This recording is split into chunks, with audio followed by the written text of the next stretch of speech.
A fight for the right to die with dignity, ending life when the quality of life is gone. Should people have a choice over the timing and manner of their death? This is Inside Story.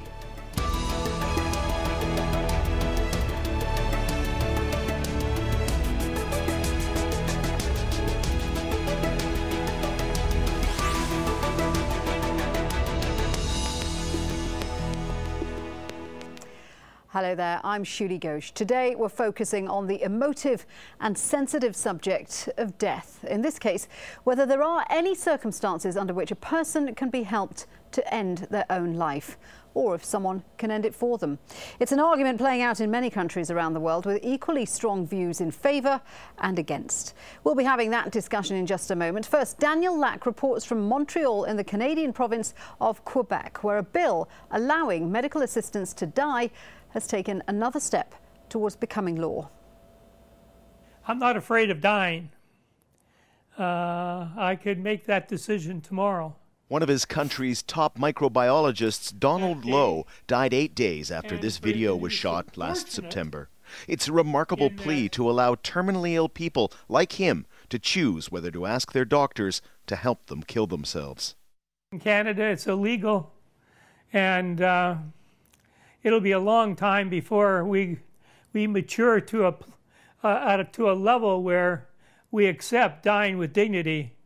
His wife, Maureen Taylor, was with him when he died.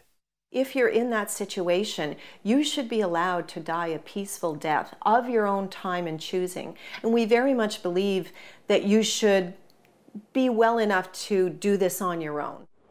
So euthanasia is illegal in Canada, but here in Quebec, they're trying to change that with a new bill that allows some terminally ill people to choose to end their own lives.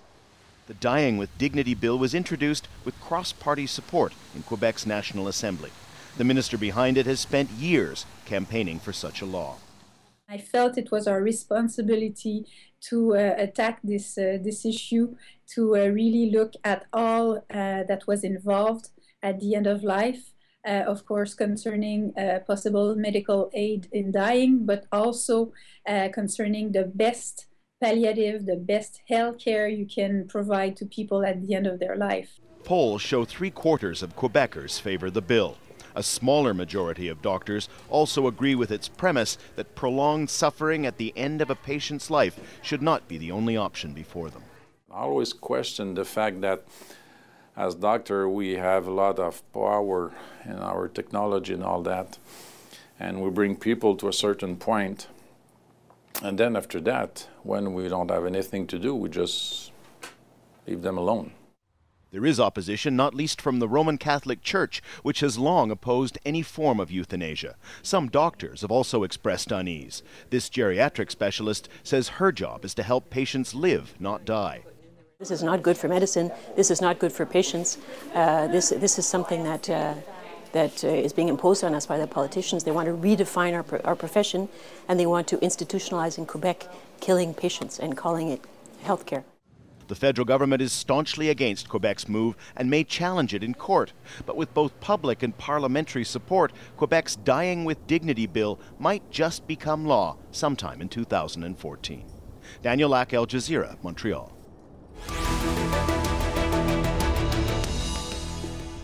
Well, let's bring in our guests today. Joining us from our London studio is Joe Cartwright from the Campaign for Dignity in Dying. In Montreal, Margot Somerville, a professor and founding director of the Centre for Medicine, Ethics and Law. Also in London, we have Sabine Michalowski, a law professor at Essex University, who's published work on assisted dying. Ladies, welcome to the programme. Margaret, let me start with you as you are in Montreal. Bill 52, it's caused a lot of discussion, hasn't it? What do you think about this bill which allows for medically assisted death? Well, I disagree with it, Julie. You know, what it will allow is it will allow doctors to kill their patients, and I think that's a terrible thing to do on many levels, and so I strongly disagree with it, and I've given evidence before the Quebec Legislative Assembly as to why they should not try to pass this law. Even if they pass it, there's a big doubt as to how it will operate, because in Canada we have a federal system and criminal law which prohibits homicide and assisted suicide is federal law, and now we've got the province purporting to change that. So there's a lot of complications. It's a law professor's dream in a way, because it raises all sorts of questions for law students. But Margot, it does have very strict criteria, doesn't it? It says it's not about euthanasia, it's not about assisted suicide. This is for people suffering constant pain, who are dying, who are near the end of their life and are mentally competent to ask for help in dying. No, Julie, what has happened is that the inquiry that the government did before it brought in the bill, they found that if they asked people, did they agree with legalising euthanasia, the people said no, the majority said no. But then when they called it medically assisted death, a lot more people agreed with it. And we've recently had a survey that showed that around 50% of the people did not understand that medically assisted death meant a doctor giving a lethal injection to a patient. It does purport to legalise euthanasia. Whether it would legalise assisted suicide is not as clear, and the reason for that is again a jurisdiction problem, because Quebec wants to make this a medical treatment and then say, well, medical treatment is our jurisdiction, and they're very uncertain about whether they could say that suicide was a medical treatment. So yes, it does legalise euthanasia. As to these conditions being very strict, they are more recently introduced. In the original draft of the bill, the only requirement was that you had a debilitating disease that was progressive and you considered your suffering unbearable, and it could be psychological or physical suffering. So it was very broad in who it would apply to. They've now, in an amendment, introduced an end-of-life requirement. Our law professor, Sabine, clearly this is a legal minefield. Is it possible to apply criteria which is going to be strictly adhered to and answer those concerns which have been raised by Margot? That is, of course, a very difficult question, because, as you know, worldwide this is an issue that is very, very fiercely debated. I personally think there are lots of dangers here, but that doesn't mean that criteria are not possible. I also think, and this is maybe important as a starting point so that you really understand where I stand in all this, I think that assisted dying to some extent should be legalized, because it is a problem that exists, that needs to be dealt with, and lots of patients are demanding assisted dying. And so I think the law would really fail them if we simply said we cannot find criteria in order to deal with this appropriately and control potential abuse. Joe, do you agree? Because Margaret's very clear that she's against this. What do you say about this particular bill? Well, dignity in dying campaigns for assisted dying to be legalised for people who are terminally ill and mentally competent. The key difference between the bill that Dignity in Dying is supporting in the summer in the House of Lords is that the person would have to self-administer the medication, and we believe that's a very important safeguard for the UK, that the person who wants to die takes that medication themselves as the final action to say that that's really what they do want. Joe, I know that there are different definitions here in the context of helping people to die, which we ought to look at. These are the definitions given by your organisation, Dignity in Dying. Now, as you say, your campaign supports assisted dying for terminally ill patients, where patients have the right to self-administer life-ending drugs. Now, this is actually allowed in 4 US states. For assisted suicide, a patient doesn't have to be dying. Someone who's chronically ill or disabled can be helped to end their life. This is permitted in Switzerland. Many people have heard of the Dignitas organisation. Voluntary euthanasia allows a doctor to administer life-ending medication to a terminally ill patient. That happens in Belgium and the Netherlands. And then there is euthanasia, and on the Dignity in Dying website, this is a term described as often being used when a third party administers medication to end the life of a patient, sometimes without their consent. Joe, that last one is a bit of a grey area. So your organisation supports assisted dying, but not other forms of assisted suicide or euthanasia. Why the difference? I think dignity in dying is focused on people being able to have what they consider to be a good death.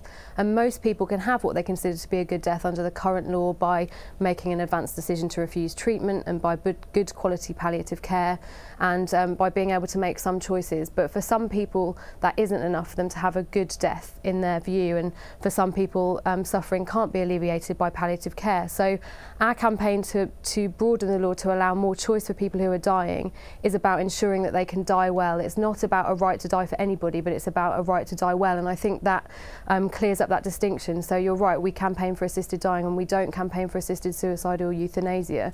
And we're very clear about that. Margaret, why shouldn't people of sound mind have the right to ask for help in dying if they can't do it themselves? Well, one reason is that how we die doesn't just affect us. It affects probably our single most important value that we share in a society, and that is respect for human life. And basic to respect for human life is that we do not intentionally kill each other. And once you step over that line to say, yes, we will allow doctors to kill their patients, and we will change the law to allow that, in other words, we'll all be complicit in it, then you cannot hold the line on. I think that's inherently wrong in itself, but even if you thought that was acceptable, you can't hold the line on it, because then we've seen that in both the Netherlands and Belgium. In Belgium, about 1.4% of all the deaths through euthanasia are the deaths where the patient doesn't know they're being euthanized or hasn't given their consent to it. And the number's even bigger in the Netherlands. And so we don't want to open that up. I think the other reasons we don't want to do this is it doesn't just affect the person, it affects two of the most important institutions in our societies. They are the institution of medicine and the institution of law. And in a secular society, which we are in Canada, those two institutions are the main carriers of the value of respect for life. And once you start to do this, they can no longer carry that value. So there's all sorts of reasons why we don't want to do this well beyond the individual patient. I'd also like to pick up and say, you know, you're using the language assisted dying, and that is confusing language because everybody wants assistance from the medical profession when they're dying. They don't want to be suffering. They want to have the right to refuse treatment. They've got a right to fully adequate pain management treatment. All of that is allowed in Canada, and you don't need euthanasia to allow that. Euthanasia is where you've got a doctor intentionally killing the patient through giving them a lethal injection. And assisted suicide is where the doctor intentionally writes them a prescription that they can use to kill themselves. That's all that we don't want. Okay, Sabine, there's clearly a different criteria in every case where either the patient asks for help, patients who can't ask for help, patients who can do it themselves but don't want their family and friends to get into trouble for helping them, and patients where they actually require doctors to give them something. There's also, I suppose, the other alternative where patients who are not conscious and not aware of what's going on have treatment withheld, like feeding tubes withdrawn. There seems to be a lot of different ways of doing this. Is that the problem? I don't agree with that. I really think we can. I mean, as you rightly said at the beginning, when you introduced the topic, you quite rightly introduced the various distinctions, and I think they are valid distinctions, and they give us very clear criteria as to how to distinguish between different sets of cases to which different legal principles can and should apply. But I wanted, if I could, I would like to make 2 points that relate to what has been said by the others. First of all, I would like to say something about what Margot just said about the risk of abuse, and that once you allow assisted dying under certain circumstances, then the line cannot really be drawn, and therefore you then go down the slippery slope towards killing or medically assisted dying, however you want to call it, of people who do not consent to it. I appreciate that there is this danger. I also appreciate that there are cases in the Netherlands and Belgium where this may have happened and may happen in the future. But what I would like to say is that this happens in all countries. This doesn't just happen where assisted dying, medically assisted dying, is legalized. This happens in the UK where it's not legalized, and where there is much less control over this because it's all in the dark, it is all in secrecy, and there is not even then a discussion about what good practice would be, under what circumstances it should be acceptable, etc. So I'm not sure that the abuse problem is necessarily helped by simply prohibiting assisted dying completely. But I can see that Margaret wants to answer that point. Go ahead, Margaret. But Sabine, yeah, but Sabine, just because a law against murder doesn't achieve the elimination of all murders, doesn't mean that we reverse that law. The issue is whether we're better off with having the prohibition and dealing with people who don't obey it, or, I mean, what we're talking about here is actually legalizing homicide. Some of my colleagues who wrote an article on this for the Canadian Medical Association Journal, the article was entitled Therapeutic Homicide. I mean, that's what it is. It's killing people. And so what we have to ask is, do we want to do that, and where will it go if we do it? And that's all right, let me bring in Joe, because Joe, these must be arguments that you've heard a lot of as part of your campaign for dignity in dying. What do you say to those points from Margot? Well, I think it's really important to remember that this is happening already. It's not like it's a theoretical conversation. People are taking control at the end of their lives, and from the UK, people are taking decisions like travelling abroad to have an assisted death in Switzerland. People are choosing to stop eating and drinking, and often going through an awful lot of suffering to hasten their end of life. People are attempting suicide behind closed doors. And people are suffering at the end of their lives against their wishes. So we do have a problem, and we do need to look at how we can make that better. And I believe that having upfront safeguards and providing a choice to people, but with an awful lot of safeguards in place and a discussion with medical professionals, is better than the current situation. And in fact, Joe, there has been quite a few court cases, haven't there, in the UK looking at these problems. For example, Dignitas. There was one major case involving a lady called Debbie Purdy, who had multiple sclerosis, and she wanted to go to Switzerland to die when it became too bad, but she didn't want her husband to be jailed for helping her to get there. Cases like that have really crystallised some of the issues involved in this in the mind of the public.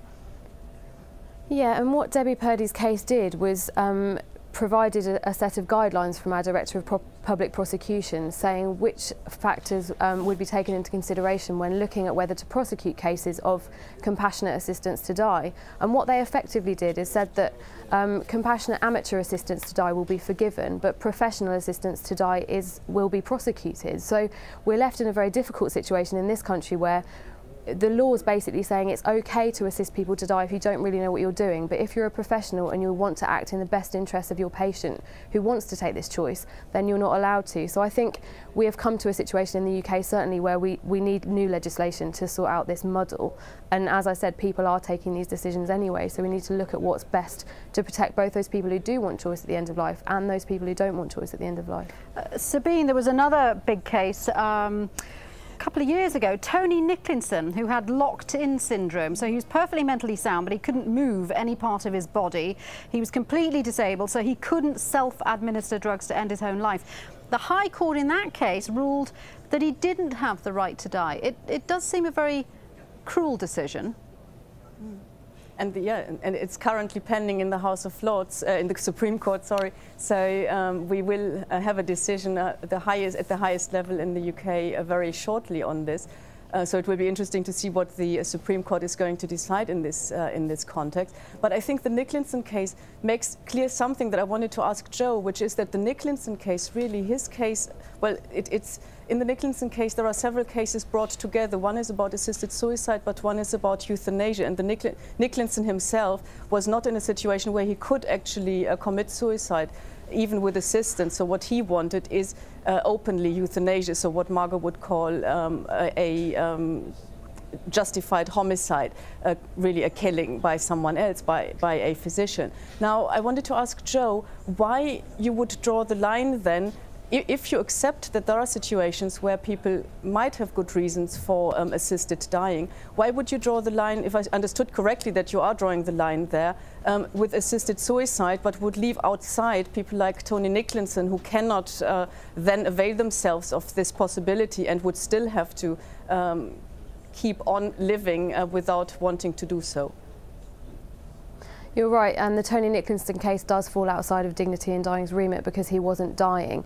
But as I explained earlier, Dignity in Dying's campaign is really all about people who are dying being able to have a good death, and we appreciate that there are cases that are very difficult which fall outside of this remit, and I don't think anybody can not have sympathy with the situation that Tony Nicholson found himself in. But what we're also doing alongside the campaign for assisted dying is our partner charity Compassion in Dying provides advanced decisions to refuse treatment, which are legally binding documents which allow people to take control when they can't communicate about what they would and wouldn't want at the end of life. So legal treatment refusal decisions, for example. I mean, all these discussions are very... I just want to say, you know, there's a lot of talk about the legal implications. I'm looking at pictures now, which I know you ladies can't see, but of Tony Nicholson crying when he's told that the High Court has turned his case down. And it's clearly, you know, for the people at the centre of this, it's so emotional. It's very hard to sit squarely on one side of the fence or the other. Have a listen to this. This was a Canadian microbiologist. He was in the first report we saw, who was suffering brain cancer, deeply upset that he couldn't choose the manner and the time of his death. And this is what he had to say shortly before he died of his illness. I wish they could live in my body for 24 hours, and I think they would change that opinion. I'm just frustrated not being able to have control of my own life, not being able to make the decision for myself when enough is enough. You know, we've come far enough. It's time to bring it to an end. And I really envy countries like Switzerland and the Netherlands and the United States where this is possible. I mean, why make people suffer for no reason when there's an alternative? I just don't understand it. Well, Margaret, let me put that to you. Why make people suffer for no reason when there could be an alternative? Yeah. Julie, you've presented all the cases where the people want euthanasia, and the individual competent person in a heart-wrenching situation is the strongest case for legalizing euthanasia. But it's not enough just to look at it at that level. And indeed, even in the individual case, why haven't you put on some cases where palliative care physicians look after people properly and they do die a good death with the fully adequate palliative care without needing to be killed? They die a natural death. Because the Quebec bill is talking about people who can make the decision. The Quebec bill relates to people who are mentally competent in making the decision. It's not about administering drugs to end a life when they haven't had a say in it.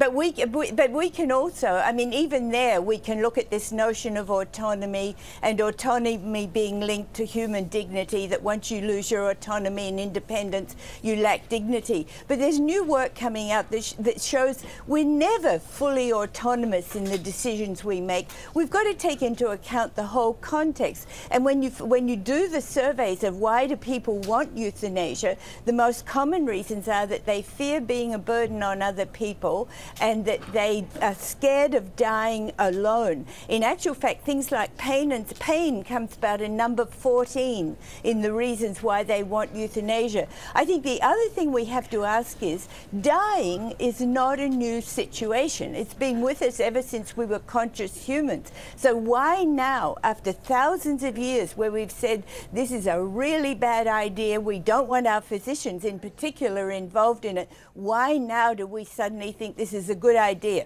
I'm sorry, Margot. We're literally down to the last few seconds. Joe, Margot makes the point that, you know, this is something, why are we doing this now? Why are we having this argument about the right to die now? Is this the right argument to be having? I think it really is. I think we've got to a state, especially in the UK, where palliative care is excellent and most people can have what they consider to be a good death.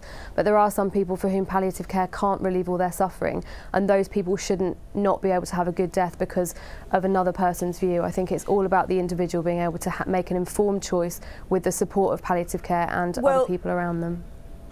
Ladies, we're going to have to end it there. It's been a really fascinating discussion. Thank you very much indeed for joining us on what is clearly a very emotive subject. Jo Cartwright and Sabine Michalowski in London and Margot Somerville in Montreal. And if you want to join the debate, why not tweet us? Send your comments to @AJInsideStory. I'm Shuli Ghosh. Thanks for watching. From me and all the team here, bye for now.